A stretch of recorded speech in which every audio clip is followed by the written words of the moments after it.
सुप्रभात बच्चों। श्रीजी विद्यालय परिवार की ऑनलाइन कक्षा में आप सभी का स्वागत है। बच्चों, आज हम लंग लकार प्रथम पुरुष का पुनः दोहरान करेंगे, क्योंकि इससे पहले बच्चों में आपको धातु रूप बनाना सिखा चुकी हूँ। आज हम उनका वाक्य में प्रयोग देखेंगे कि भूतकाल में के धातु रूपों का वाक्य में प्रयोग किस प्रकार से होता है और वाक्य कैसे बनते हैं। सरल वाक्य, कर्मयुक्त वाक्य और फिर गद्यांश का। तो बच्चों, प्रथम पुरुष में जैसा कि आप सभी जानते हो, संज्ञा और सर्वनाम दोनों ही प्रकार के कर्ता आते हैं बच्चों। उनके लिए क्रियाओं के रूप बनाते हैं। तो अ, अत धातु के एक वचन में जोड़ा जाता है, अ अताम द्विवचन में और अन बहुवचन में जोड़ा जाता है। जैसा कि बच्चों, लंग लकार का मतलब आप सभी को पता है, भूतकाल होता है ना। भूतकाल यानी कि पास्ट टेंस, जो बीत चुका है, यानी कि अभी जो समय चल रहा है उससे पहले जो समय था वो भूतकाल कहलाता है ना। फिर प्रथम पुरुष यानी कि जिसके विषय में बात की जाती, जो ना सुनने वाला व्यक्ति होता है ना बोलने वाला होता है, यानी कि आप भी नहीं हैं मैं भी नहीं हूँ, जिसके विषय में हम बात कर रहे हैं वो अन्य पुरुष यानी कि प्रथम पुरुष कहलाता है। इसमें संज्ञा और सर्वनाम दोनों ही प्रकार के कर्ता होते हैं। लंग लकार का प्रयोग भूतकाल के लिए किया जाता है।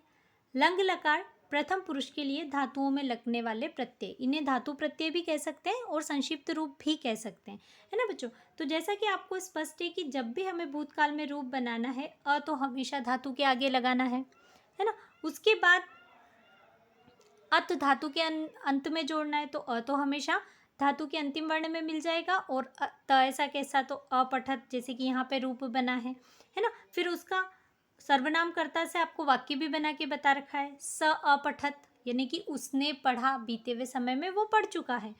फिर द्विवचन में भी रूप बनते हैं, तो अ हमेशा धातु के आगे लगेगा और अताम पीछे, तो यहाँ पर भी अ जो है वो धातु के अंतिम वर्ण में मिल जाएगा, जैसे कि यहाँ ठ में मिल गया। और ताम ऐसा कैसा, अपठताम, द्विवचन का कर्ता सह के स्थान पर क्या हो जाएगा, तौ, अर्थ क्या हो जाएगा, वे दोनों। तो तौ अपठताम, उन दोनों ने पढ़ा बीते हुए समय में, है ना। फिर बहुवचन, अ हमेशा धातु के आगे और अन संक्षिप्त रूप पीछे जुड़ेगा, अ धातु के अंतिम वर्ण में मिल जाएगा, न ऐसा कैसा साथ में लिखा जाएगा, तो अपठन, अवदन, अखादन, अचलन। और सर्वनाम से देखें तो वाक्य बना रखा है, ते का अर्थ होता है वे सब, है ना। और अपठन जैसे ही क्रिया लगाई तो भूतकाल का एक साधारण वाक्य बन गया, जिसमें केवल कर्ता और क्रिया है।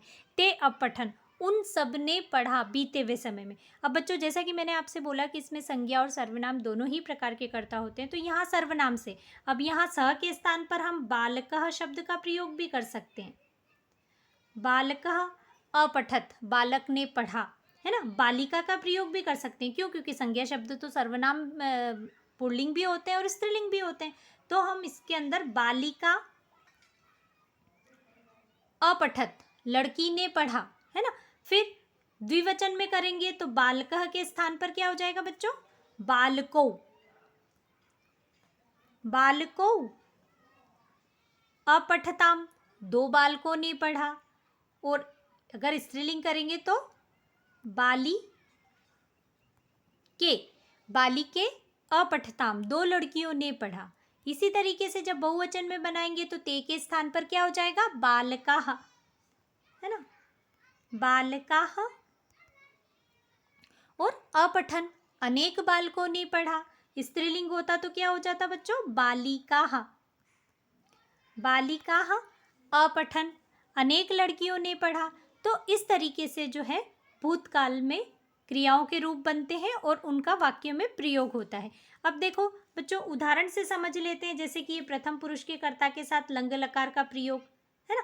अब आपको कर्ता के साथ क्रियाओं का प्रयोग समझा रखा है। जैसे बालकः अपठत, ये मैंने आपको अभी उदाहरण से स्पष्ट कर दिया बच्चों, है ना। इसी तरीके से अगर हम देखें तो वापस बालिका, तो यहाँ लिख धातु से समझा रखा है, मैंने आपको पट से समझाया था। बालिका अलिखत, लड़की ने लिखा। बालिके अलिखताम, दो लड़कियों ने लिखा। बालिका अलिखन, अनेक लड़कियों ने लिखा, है ना। तो इस तरीके से एक वचन और द्विवचन और बहुवचन में वाक्यों का निर्माण होता है। फिर देखो, ये सब सिंपल वाक्य दे रखे हैं, यानी कि सिंपल वाक्य से मेरा तात्पर्य है कि यहाँ पर कर्मयुक्त वाक्य दे रखे हैं। यहाँ पर जो आपको ये दुग्धम दिखाई दे रहा है बच्चों, ये ऑब्जेक्ट है। क्यों? क्योंकि ये जो क्रिया है इसका प्रभाव इसके ऊपर पड़ रहा है ना। तो सुनैना दुग्धम अपीबत, सुनैना ने दूध पिया, बीते हुए समय में पी चुकी है। फिर द्विवचन के वाक्य में देखो तो दो लड़कियों के नाम दे रखे हैं, शारदा सुनैना च दुग्धम अपीबताम, शारदा और सुनैना दोनों ने दूध पिया, है ना। फिर बहुवचन में आएगा तो शारदा तरुणा सुनैना च दुग्धम अपीबन, शारदा सुनैना और तरुणा ने दूध पिया, है ना। फिर इसी तरीके से वापस देखो यहाँ पर, अध्यापिका कक्षाम आगच्छत, अध्यापिका कक्षा में आई, है ना। अध्यापिके कक्षाम आगच्छताम, दो अध्यापिकाएं कक्षा में आई। अध्यापिकाः छात्रेः स आगच्छन्, अनेक अध्यापिकाएं विद्यार्थियों के साथ आई, सह मतलब साथ, आगच्छन मतलब आई, बीते हुए समय में, ठीक है। उसके बाद फिर ये देखो, अर्जुनः धनुर्धरः आसीत्, अर्जुन धनुर्धर था, धनुर्धर मतलब तीर चलाने वाला, धनुष बाण चलाने वाला। लव कुशः च भ्रातरो आस्ताम, लव और कुश दोनों भाई थे, आस्ताम मतलब थे, ये अस धातु का रूप है, आसीत आस्ताम आसन, ये प्रथम पुरुष का एक वचन है, ये द्विवचन है और ये बहुवचन है, अस धातु, अस धातु जिसका अर्थ होता है है ना, इसके रूप। और भूतकाल में बनाएंगे तो था, थे इस तरीके से हो जाएगा, है ना। तो लव और कुश दोनों भाई थे। पांडवा पंच आसन, पांडव 5 थे, है ना, पांडु के 5 जो पुत्र थे वो पांडव कहलाते थे। तो बहुवचन हो गया, संख्या में जैसे ही 3 या 3 से अधिक होते हैं बहुवचन शुरू हो जाता है संस्कृत भाषा में। फिर छात्रः पाठम अस्मरत, विद्यार्थी ने पाठ याद किया। छात्रों पाठम अस्मरताम, 2 विद्यार्थियों ने पाठ याद किया। छात्राः पाठम अस्मरन्, अनेक विद्यार्थियों ने पाठ याद किया। तो ये हो गया बहुवचन। इसी तरीके से देखो, सैनिकः, सैनिकः देशम अरक्षत, सैनिक देश की रक्षा करता था, है ना, यह सैनिक ने देश की रक्षा की। सैनिको देशम अरक्षताम, 2 सैनिकों ने देश की रक्षा की। सैनिकाः देशम अरक्षन्, अनेक सैनिकों ने देश की रक्षा की। इस प्रकार से जो है भूतकाल के धातु रूपों का वाक्यों में प्रयोग होता है। अब छोटा सा एक वाक्य आपको दे रखा है, इसमें जो है अकुल नाम के बच्चे का जन्म दिवस है और वो किस तरीके से मनाया गया वो आपको प्रस्तुत गद्यांश के अंदर आपको बता रखा है। तो देखो, सह मतलब वह, अकुल लड़के का नाम है, अस्ति मतलब है, वह अकुल है।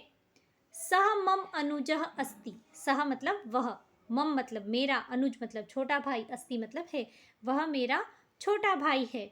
हिय मतलब होता है बीता हुआ कल, है ना, यानी कि यस्टरडे। ये जो हिय लिखा हुआ है बच्चों, इसका अर्थ होता है बीता हुआ कल, जो बीत चुका है। एक तो आने वाला कल होता है, एक बीता हुआ कल, तो बीता हुआ कल हिय, जिसे हम अंग्रेजी भाषा में यस्टरडे बोलते हैं। हिय अकुलस्य जन्म दिवस आसीत, कल अकुल का जन्मदिन था। अब देखो यहाँ पर षष्ठी विभक्ति लगी हुई है बच्चों, कैसे पता चला? सिय जुड़ा हुआ है ना। तो हिय अकुलस्य जन्म दिवस आसीत, कल अकुल का जन्मदिन था। सायकाले तस्य अनेकानि मित्राणि गृहम् आगच्छन्, सायकाले मतलब शाम के समय में। अब देखो यहाँ पर सप्तमी विभक्ति लगी हुई, और कैसे पता चल रहा है? हम हिंदी अर्थ कर रहे हैं तो कारक चिन्ह क्या बोल रहे हैं? में, है ना। और वैसे देखा जाए तो ए जुड़ा हुआ है, इससे हमें पता चला, ठीक है ना।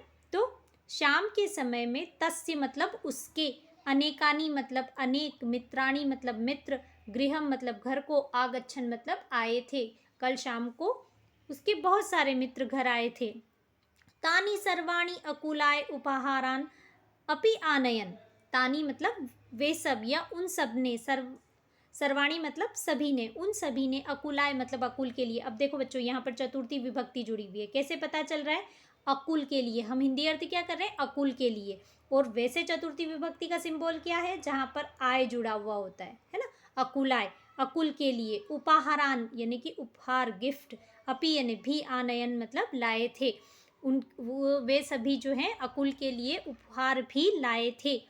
स केकम अक्रंतत, सह मतलब उसने, अकुल ने, केकम मतलब केक, अक्रंतत मतलब काटा था। अकुल जन्म दिवस पे स्वाभाविक सी प्रक्रिया है केक काटने की आजकल तो, है ना। सुकृतिः दीपिका च सुंदरम गीतम अगायताम, सुकृति और दीपिका ने सुंदर गीत गाया था, यानी कि उसके बर्थडे पे सेलिब्रेशन में अच्छा गीत गाया था। अगायताम, अब देखो द्विवचन है, 2 हो गई, सुकृति और दीपिका मिलकर द्विवचन बन गया, तो क्रिया भी द्विवचन की। यानी कि एक बात हमेशा ध्यान रखो बच्चों, हम किसी भी लकार में वाक्य बना रहे हैं, जैसा कर्ता वैसी क्रिया लगाते हैं तभी वाक्य शुद्ध बनता है। तो सुकृति और दीपिका मिलकर द्विवचन हो गई, 2 हो गई, इसलिए अगायताम का प्रयोग हुआ कि सुकृति और दीपिका ने अच्छा गीत गाया। सर्वे नृत्यम अपि अकुर्वन्, सर्वे मतलब सभी ने, जो भी बर्थडे पार्टी के अंदर आए हुए थे, है ना, उन सभी ने, तो सर्वे मतलब सभी ने, नृत्यम मतलब नृत्य, अपि यानी भी, अकुर्वन् मतलब किया, सभी ने नृत्य भी किया, डांस भी किया। रात्रि भोज्यः भवन्ति स्म, रात्रो यानी कि रात में, स्वाभाविक सी प्रक्रिया है कि बर्थडे पार्टी जो होती है वो शाम को शुरू होती है और रात को समाप्त होती है, तो यहाँ रात्रो दे रखा है। अब देखो बच्चों, यहाँ पर भी हिंदी अर्थ होगा रात्रो का, रात में।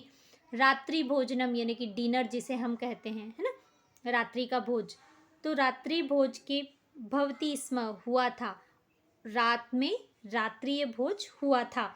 अब देखो बच्चों, यहाँ पर थोड़ा सा समझना कि आपको ये दे रखा है आपके विशेष के अंदर कि ये जो स्म पद है, इसका प्रयोग जब वर्तमान काल की धातुओं के साथ होता है तो वो बिना अपना रूप बदले भूतकाल का अर्थ देने लग जाती है। इससे आपको स्पष्ट हो रहा होगा कि मैंने इस वाक्य का हिंदी अर्थ क्या बोला कि रात में रात्रि भोजन हुआ था। भवती का मतलब होता है ना, वर्तमान काल का रूप है। कैसे पता चल रहा है? क्योंकि अति जुड़ा हुआ है ना, तो अति तो हम वर्तमान काल में जोड़ते हैं, लेकिन जैसे ये स्म पद यहाँ पर आया तो भवती बिना अपना रूप बदले यानी कि अभवत हुए बिना भी ये भूतकाल का अर्थ दे रखी है। तो जब भी स्म पद का प्रयोग वर्तमान काल की धातुओं के साथ किया जाता है तो वो बिना अपना रूप बदले भूतकाल का अर्थ देने लग जाती हैं। तो रात्रि में रात्रि भोज हुआ था। अंततः ते सर्वे स्वगृहम अगच्छन्ति स्म, और अंत में, अंततः मतलब अंत में, जब सब कुछ समाप्त हो गया, बर्थडे पार्टी पूर्ण हो गई, सबने केक भी काट लिया, नृत्य भी कर लिया, गीत भी गा लिए, तो अंततः यानी कि अंत में, ते मतलब वे सब, ते सर्वे मतलब वे सब, स्व मतलब होता है अपने, गृहम मतलब घर को, सभी अपने अपने घर को, गच्छन्ति मतलब चले गए, स्म मतलब थे। वापस देखो यहाँ पर स्म के साथ गच्छन्ति वर्तमान काल का धातु रूप है, अंति जुड़ा हुआ है ना, अंति अपन बहुवचन में जोड़ते हैं वर्तमान काल में, लेकिन अर्थ क्या बोला मैंने कि अंत में वे सभी अपने घर को चले गए थे, है ना, तो थे बोला यानी कि वो किस लिए बोला, क्योंकि स्म पद आ गया इसलिए। ठीक है, ये इस तरीके से आपका जो है प्रस्तुत पाठ पूर्ण हुआ। अब देखो बच्चों, विशेष में भी वही चीज आपको बता रखी जो मैंने अभी समझाया कि लट लकार के धातु रूप में स्म लगाने पर लंग लकार का अर्थ देने लग जाती है, यानी कि वो बिना अपना रूप बदले, है ना, उसमें रूप में परिवर्तन नहीं आता, यानी कि अभवत या अपठत इस तरीके से बोलने की जरूरत नहीं है। तो लगाने पर लंग लकार का अर्थ देता है, जैसे कि सह पठती, वह पढ़ता है या वह पढ़ रहा है, और अगर सह पठती स्म कर देंगे तो वह पढ़ रहा था, यानी कि भूतकाल में हो गया। इसी प्रकार से अगर लंग लकार प्रथम पुरुष में अपठत, मध्यम पुरुष में अपठत होता है, तो केवल हलंत का अंतर होता है, तो इसको भी आप ध्यान रखें।